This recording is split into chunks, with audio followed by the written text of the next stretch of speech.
Right now, your brain is running a threat detection system. It scans constantly. For danger. For predators. For anything that might kill you. And right now, in this moment, it has flagged something. Not a lion.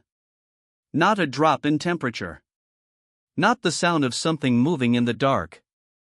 It flagged the fact that you are alone. And it responded the exact same way it would respond to a knife going into your hand. This is not a metaphor. This is not self-help language dressed up in science. This is what the data shows. And once you understand what your brain is actually doing when you feel lonely, you will never think about human connection the same way again. Let's start with a name. Naomi Eisenberger. Neuroscientist at UCLA. In 2003, she ran an experiment that should have been impossible. She made people feel socially rejected inside an MRI machine. And she watched what happened to their brains in real time. The setup was simple. Participants were told they would be playing a virtual ball-tossing game called Cyberball with two other players. They could see the other players on screen. They could see the ball being passed. They felt like they were part of a game. Then the other players stopped throwing to them. Just like that. Excluded. Left out. The way you might feel at a party where no one turns to talk to you. The way you felt in school when you weren't chosen. Eisenberger watched the brain scans. And she saw the dorsal anterior cingulate cortex light up. This is the region of the brain that processes physical pain. Not emotional distress. Not sadness. Physical pain. The same region that fires when you break a bone. When you burn your hand.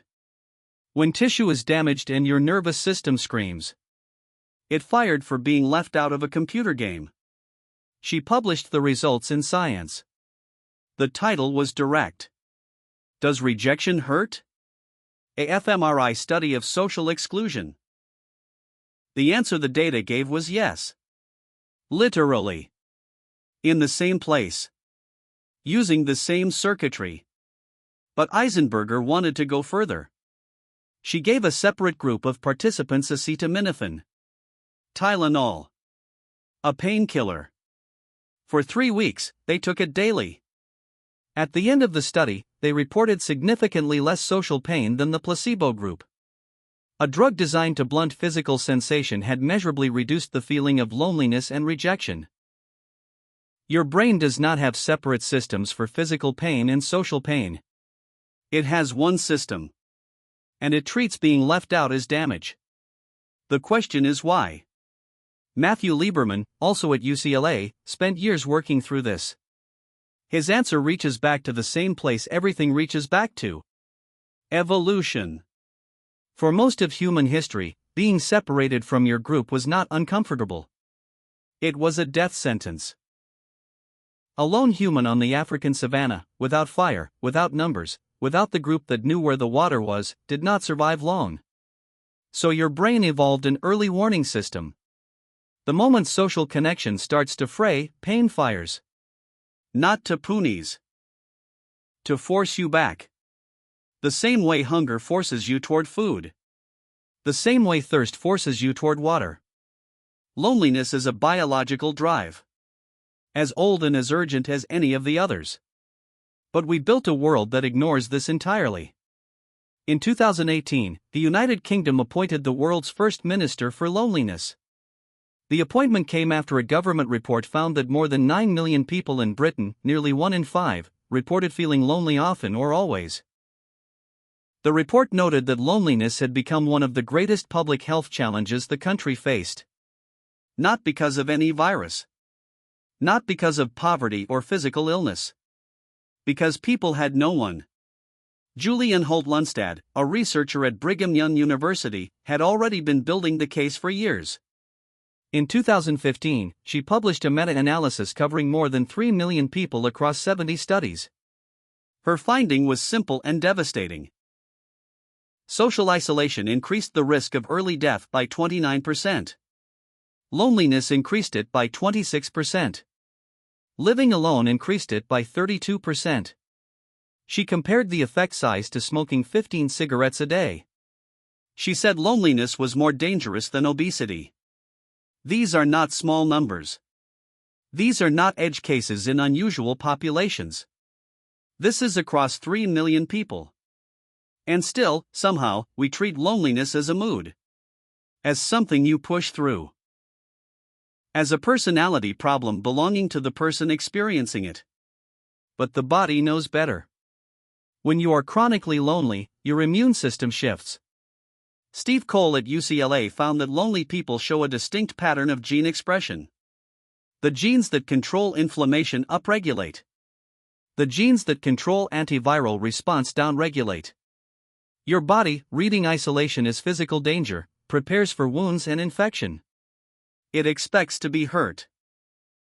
It lowers its defenses against viruses because viruses spread through contact, and if you are alone, you are not being exposed to other people's illnesses. But you are more likely to be attacked. So it trades one kind of protection for another.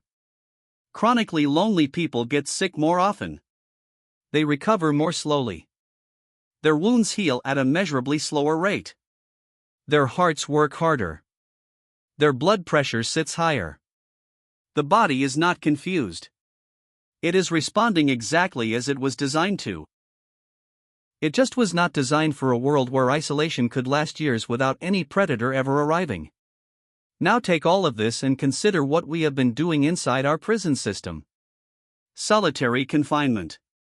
In the United States, on any given day, somewhere between 80,000 and 100,000 people are held in solitary confinement.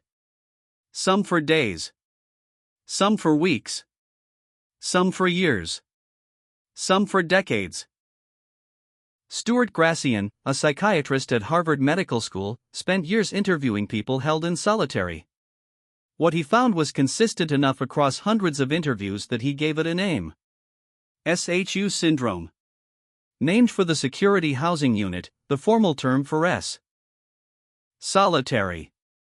The symptoms he documented were not simply sadness or depression. They were perceptual distortions, hallucinations, paranoia, hypersensitivity to sound and light so severe that a door closing felt like a physical blow, cognitive disintegration, people losing the ability to think in sequences, losing the ability to hold a train of thought, losing language. Some stopped being able to speak coherently within weeks. Craig Haney, a psychologist at the University of California, Santa Cruz, found that people in prolonged solitary began to lose the ability to regulate their own emotions.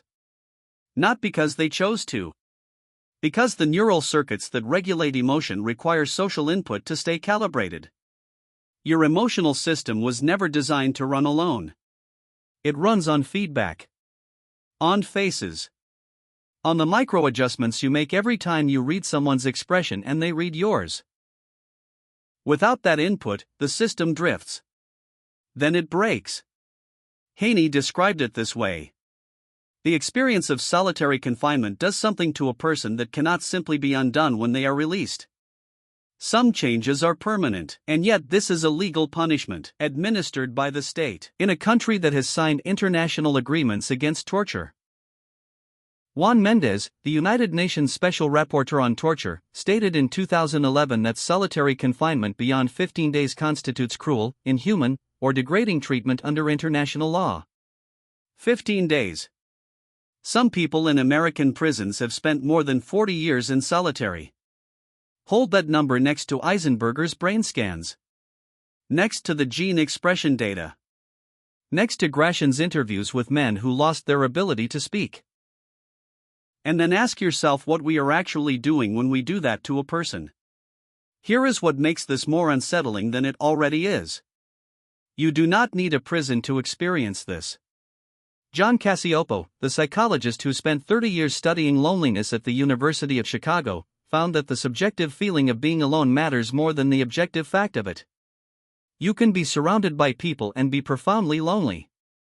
You can live alone and not be lonely at all. What your brain is measuring is not physical proximity. It is felt connection. The sense that someone, somewhere, actually sees you. Cacioppo found that chronically lonely people, even when in groups, show elevated cortisol, higher threat vigilance, and disturbed sleep. Their nervous systems had learned to stay braced, to expect rejection, to read neutral faces as hostile. Loneliness rewires you. The longer it goes, the more it distorts the very system you would need to find your way back out. It makes social connection harder to form at the exact moment you need it most. Your brain built this system to push you toward other people. Pain as a signal. Isolation as emergency. Connection as survival. It worked for 300,000 years. Then we built a world where you can go days without a meaningful conversation and where 9 million people in a single country report that no one really knows them, where we lock human beings in rooms alone for decades and classify it as discipline rather than damage. The science does not leave much room for interpretation. Your brain treats loneliness as injury. Your body responds to it as threat. Your nervous system, cut off from connection long enough, begins to come apart. We have known this for 20 years. The question is what we are deciding to do with it.